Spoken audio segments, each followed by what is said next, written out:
Hi అండి, అందరికీ welcome to my channel Shri Ananda Brindavanam. ఈరోజు నేను మసాలా టీ పెడుతున్నాను. ఎలా పెడుతున్నాను మీకు చూపిస్తాను. ఇదిగోండి టీ పొడి, చెక్క, లవంగ, యాలకులు, బెల్లము, బిర్యానీ ఆకు, అల్లము. పాలైతే పొయ్యి మీద పెట్టాము, కాగుతున్నాయి. పొంగు వచ్చినాక ఇవన్నీ వేయాలి. పాలు కాగి పొంగు వచ్చాక వేస్తేనే టేస్ట్గా ఉంటాయి. పచ్చి పాలలో అయితే అస్సలు బాగోదు. ఇదిగోండి కాగినవి వేస్తున్నాము, ఒక్కొక్కటి ఒక్కటి వేస్తున్నాం కానీ కలర్ వస్తుంటుంది అన్నమాట. అన్నీ వేసేసాము. కలదిప్పుతుంటే కలర్ కనిపిస్తుంది చూడండి, అలా రావాలి. అప్పుడు టేస్ట్గా ఉంటాయి అన్నమాట. కాగేటప్పటికి మంచి కలర్ వస్తుంది. అప్పటికి వంటికి మంచిది, షుగర్ వాళ్ళకి మంచిది. ఇలా పెట్టుకుంటే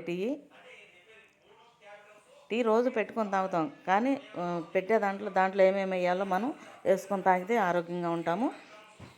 ఇదిగోండి కాగినవి ఇంకొక పొంగు రానిచ్చి వడకొట్టేసేద్దాము. మంచి కలర్ వచ్చినాయి. ఇప్పుడైతే గ్లాసులో పోసేద్దాం. బెల్లం చాలదని కొంచెం బెల్లం వేసాను గ్లాసులో. టీ అయితే పోసేస్తున్నాను. మంచి కలర్ వచ్చిందనమాట. చాలా బాగుంటాయి.